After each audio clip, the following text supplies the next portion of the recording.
Tonight on PBS News Weekend. With President Trump's steep tariffs on imported vehicles and parts set to start this week, what that may do to the price of cars and the automotive industry. Then, as the death toll in Southeast Asia continues to rise, we speak to an aid organization on the ground about the unfolding crisis. And let's set aside politics for a few minutes. The Capitol is in full bloom. We explore the history and symbolism of Washington's cherry blossoms. It's important that we show up here and that we definitely honor and cherish what we have. It is definitely a gem. It's a jewel.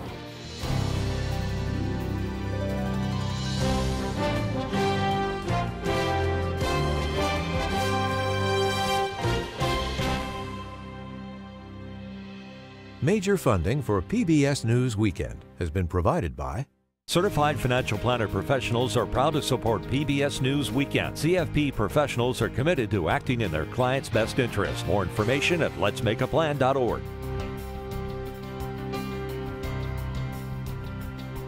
the ongoing support of these individuals and institutions.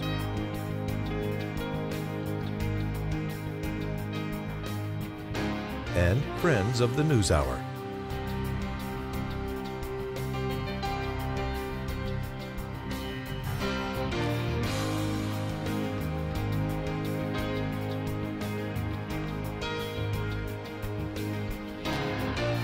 This program was made possible by the Corporation for Public Broadcasting and by contributions to your PBS station from viewers like you.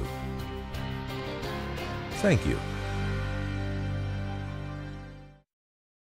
Good evening. I'm Lisa Desjardins. John Yang is away. We start at a consequential moment for a key piece of the American economy, the car industry. This weekend, some car buyers across the country were rushing to showrooms as automakers brace for 25% tariffs on vehicles and on auto parts made outside the United States. Those kick in Thursday and could raise some car prices by thousands of dollars. But President Trump told NBC News in a phone interview yesterday, quote, "I couldn't care less. I hope they raise their prices because if they do, people are going to buy American-made cars. We have plenty." We are now joined by Micheline Maynard, a veteran business journalist and author who covers the auto industry. Her Substack is called Intersection: Everything That Moves. Micheline, we're going to go through a few sectors here, but let's start with those looking to buy a car. Should they be rushing out to do that now? The car makers have quite a few vehicles on their lots, so I'm not sure if you need to jump out tomorrow and buy a car. They do have inventory. This isn't like the days during the pandemic when they were down to no cars. But you have to figure that the clock is ticking and that we will start to see the inventory of these vehicles run out before the tariffs kick in. So, yeah, I mean, if you're planning to do it anyway, I would go. But I don't think you need to feel like if I wait until the summer, I'm going to have to pay $1 zillion more.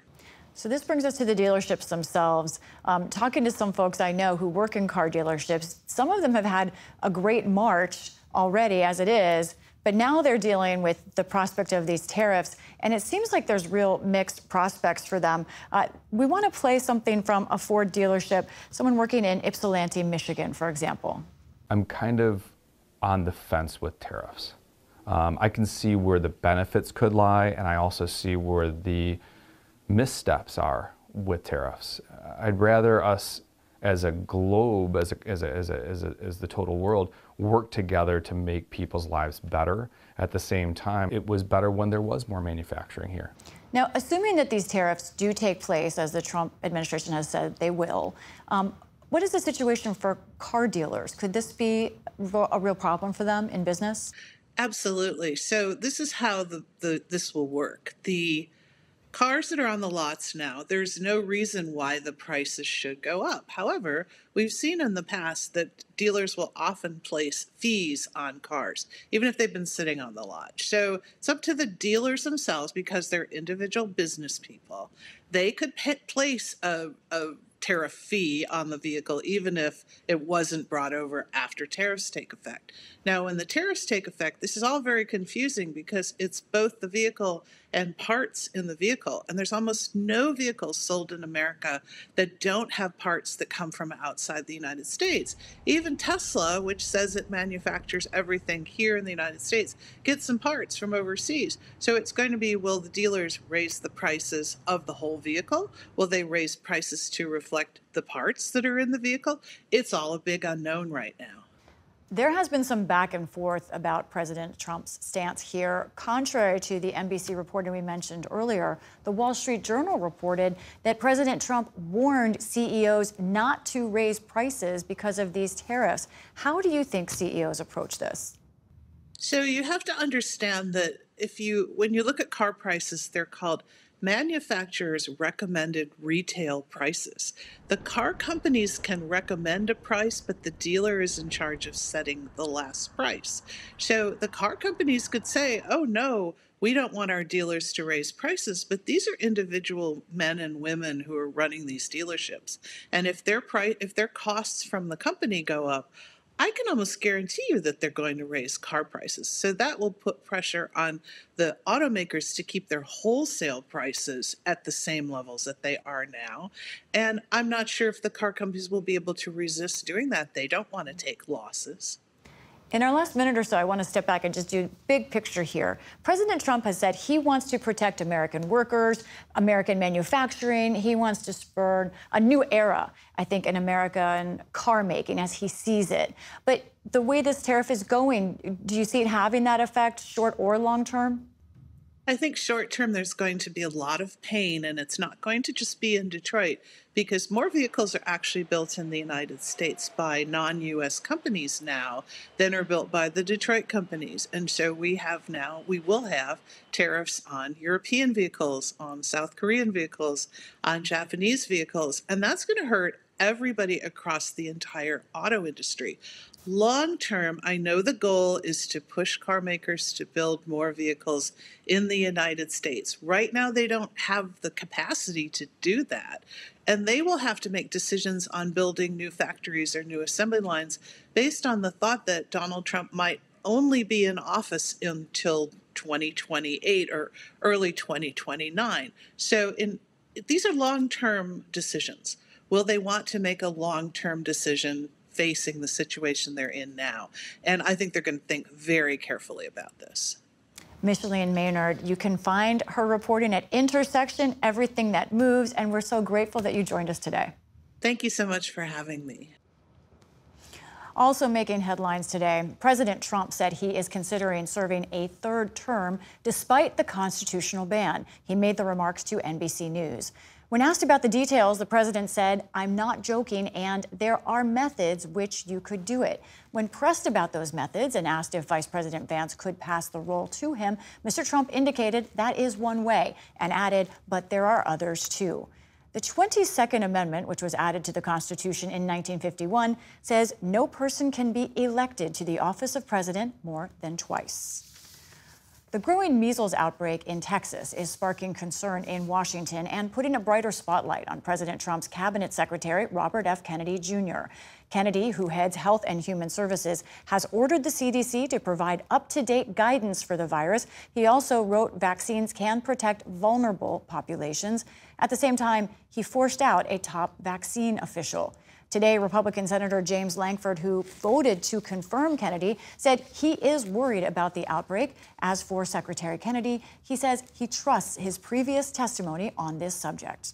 When he actually went through the nomination process, he supported the measles vaccine, and he talked about the entire childhood schedule of vaccines and encouraged that and said that is not something that HHS is going to discourage families from doing. There are 483 confirmed cases of measles across the U.S. Most are in Texas, but outbreaks have been confirmed in 19 other states as well. According to the CDC, the MMR vaccine is 97% effective against measles. Fire crews in the Carolinas are getting help from nature as they fight wildfires in the states. Rain in Greenville County, South Carolina today could give those crews the upper hand against the Table Rock fire, but officials warn the fire is only 9% contained. That blaze, which has charred more than 10,000 acres so far, has now stretched into parts of North Carolina. More disagreements in the ceasefire talks between Israel and Hamas. Hamas leaders say they accepted a ceasefire deal Saturday after a proposal came from Egypt and Qatar. But Israel says it will put together its own counter-proposal in coordination with the U.S. This as Israel continues military action in Gaza. Overnight, at least 19 people were killed by Israeli strikes. Those strikes hit shortly before the start of Eid al-Fitr. The holiday is meant to be a joyous celebration to mark the end of the fasting month, Ramadan. And actor Richard Chamberlain has died. Chamberlain is best known for his roles on two popular TV shows that cemented him as the king of the miniseries. He won Golden Globes for his roles in the epic period piece Shogun and the romantic drama The Thornbirds.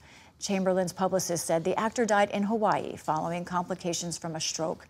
Richard Chamberlain was 90 years old. Still to come on PBS News Weekend, how an American journalist survived multiple assassination attempts orchestrated by the Iranian government.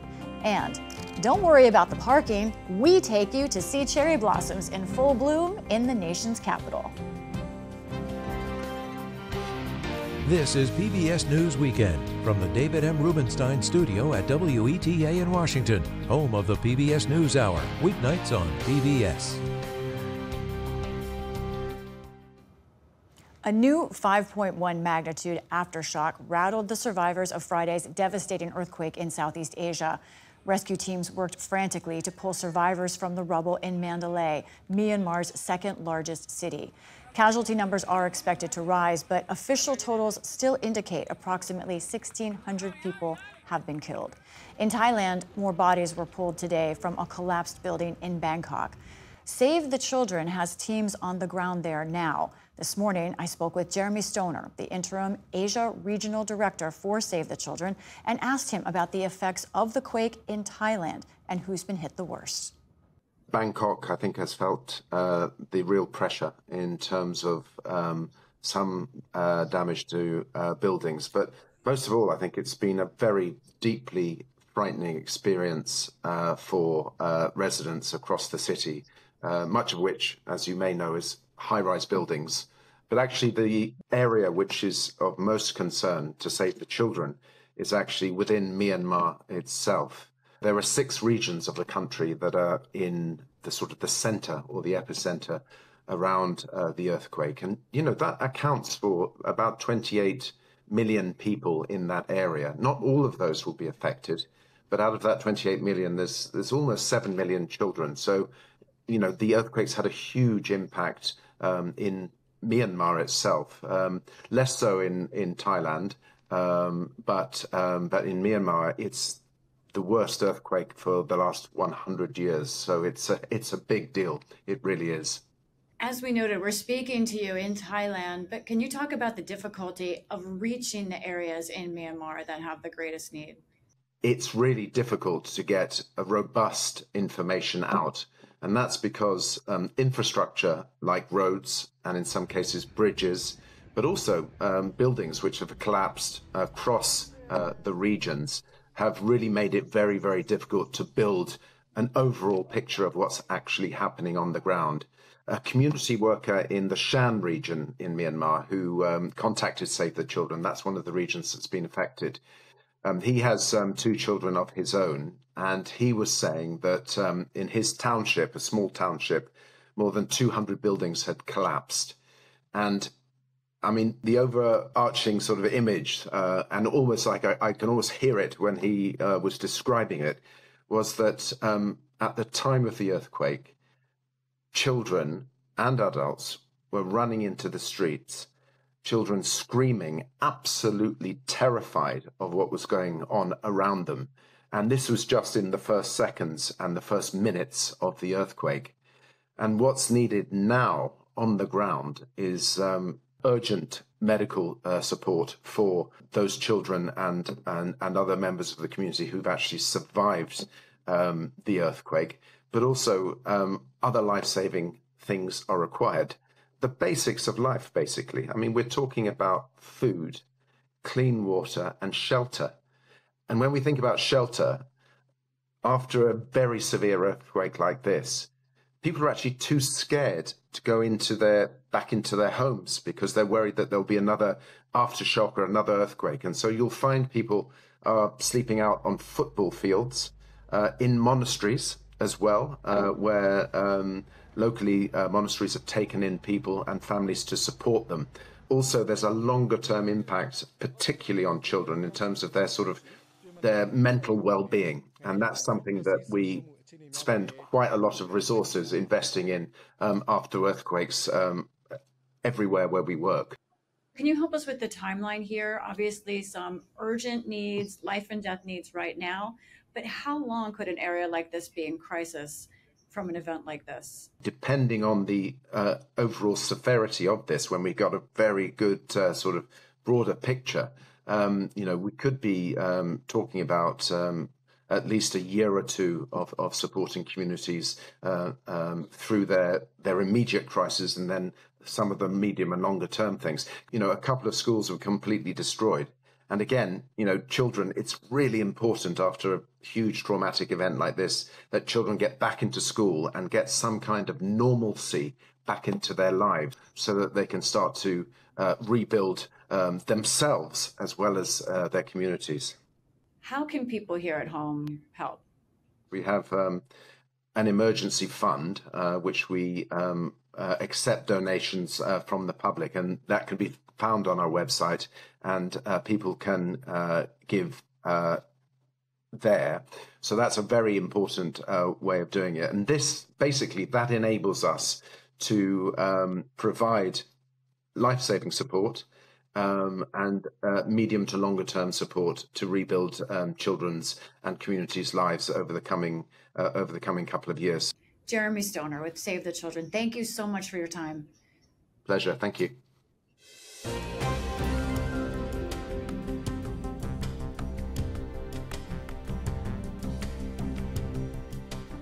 The U.S. is not immune to foreign assassination attempts. Just this month, 2 men with ties to the Russian mob were convicted in a plot to kill an Iranian-American journalist and women's rights activist living in New York. Her name is Masih Alinejad. As the court heard, her attempted murder in 2022 was orchestrated by the Iranian government, part of more than a decade of violent plots targeting its critics abroad. I spoke with her about how she sees these times in Iran and in the U.S.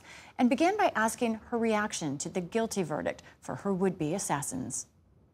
To be honest, I felt relieved because 3 years I have been moving between safe houses 21 times. I didn't have a normal life.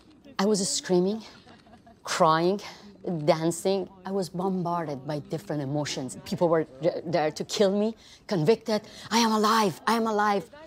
I know maybe people don't get it, but you must be given a second life to understand how it feels to face your would-be assassins. I don't want to bring up too much trauma for you, but I think for some Americans, this kind of thing seems far away. But this was at your home in New York that you actually saw this would-be assassin. What memory of that day in 2022 stands out to you? First of all, I really appreciate when you said you don't want to bring too much trauma, because a lot of time people even don't get that this is not a news story. This is my life. But at the same time, I want people to understand that if this happened to me today, it might happen to you in America. In Brooklyn, in front of my sunflowers garden, my beautiful garden where I used to feed the whole neighborhood with my tomato, cucumbers, basil.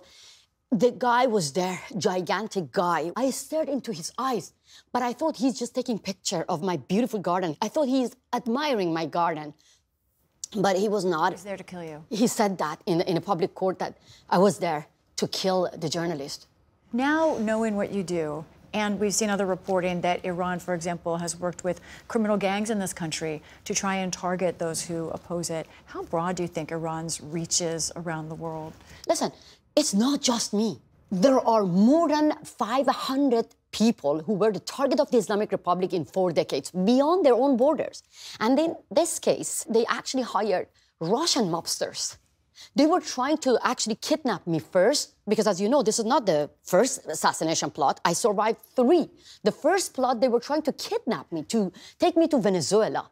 So you see, Venezuela, Russia, so these dictators are helping each other to get rid of any of, their critics beyond their own borders. This is called transnational repression. And that's why I think it is very, very important for Americans to understand what happens in dictatorship is not going to stay there. I know what happened in Vegas stays in Vegas. But what happened in the terrorist countries like, Iran, Russia, they can infect the rest of the world. You remain an activist and a target. Can you help us understand what you know about the state for women right now under the Iranian regime and how you think that could change or if it could? They are my hero. The reason actually I'm not giving up my fight are because of these women.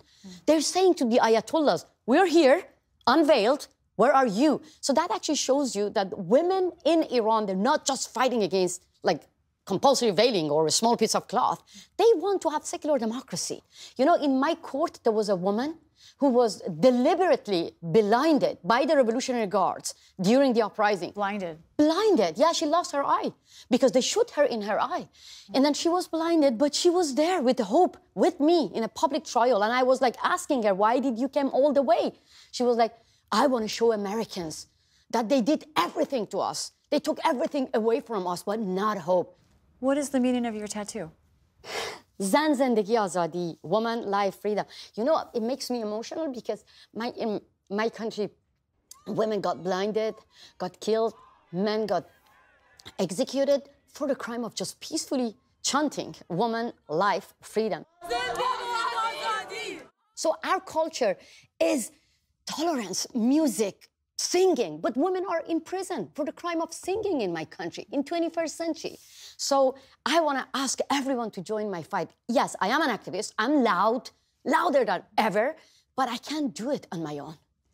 You are a journalist. You are also an American citizen. President Trump has taken some actions against the media in this country. He says the media is biased against him. I wonder how you see what's going on in this country with the media right now. To be honest, it breaks my heart when I walk in the street, even people tell me that, Masih, we support you, don't go to Fox News. Some of them stop me and they say, Masih, we support you, but don't go to CNN. And I'm like, oh my God, I'm coming from dictatorship country, having Fox News and CNN and MSNBC, PBS, it's just our dream because we have only one state-controlled TV. We have only one, the cleric, the big guy, making decision about everything, about my body, about nuclear, about our lifestyle, about everything. So that's why I want to dedicate my life to not only give voice to my people to get rid of dictatorship, but to protect America, to protect freedom of speech from this mindset saying that let's cancel this, let's cancel that. Let's work together and love America and protect America. Masih Alinejad, what an honor to speak with you. Thank you so much. Thank you so much for having me here.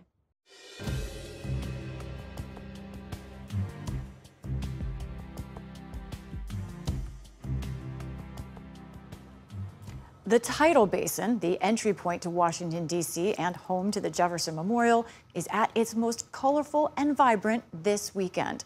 The city's historic cherry blossoms are in full bloom. Tonight, we take a look at the history and symbolism behind these national treasures. The start of spring around the globe means longer days, warmer rays of sunshine, and bursts of blooming flowers. In the nation's capital, the cherry blossoms are among the world's most treasured examples, drawing thousands of admirers every year. Revered for their elegant and airy flowers, these sturdy trees create a pink and white halo around the tidal basin. And while it takes weeks for this Japanese symbol of hope to bloom, the paper-thin petals only stay put for a few precious days. These trees also represent a century-old bond between two nations half a world apart. It began as a gift in 1909 when the city of Tokyo donated 2,000 cherry trees to the U.S. But by the time the shipment arrived in early 1910, the trees had become diseased, infested with bugs, and had to be burned. A determined Tokyo sent a second batch of trees in 1912, this time more than 3,000 of them, planted at the tidal basin as a symbol of friendship between Japan and the United States. Decades later, by 1941, what had been a small gathering to celebrate the gift had become the Cherry Blossom Festival. Now the annual event stretches for nearly a month. The cherry blossoms are always a welcome distraction, if you will, whether it's from winter or anything else that's going on. It's Washington's grandest springtime tradition. In a mirror image of the famous sakura or cherry blossom season in Japan, more than 1 million visitors from near and far flocked to the nation's capital to experience the colorful clouds of flowers known as peak bloom. It's important that we show up here and that we definitely honor and cherish what we have. It is definitely a gem. It's a jewel. That jewel will grow even more brilliant next year. Japan recently announced it will be sending a surprise gift, an additional 250 cherry blossom trees to honor America's 250th birthday. And that's it for our program tonight. I'm Lisa Desjardins. For all of our colleagues, thanks for joining us. Have a good rest of your weekend and see you soon. Major funding for PBS News Weekend has been provided by... In 1995, two friends set out to make wireless coverage accessible to all. With no long-term contracts, nationwide coverage, and 100% U.S.-based customer support. Consumer Cellular. Freedom calls.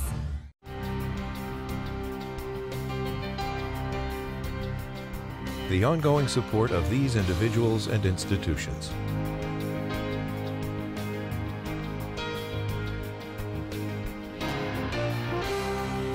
This program was made possible by the Corporation for Public Broadcasting and by contributions to your PBS station from viewers like you. Thank you.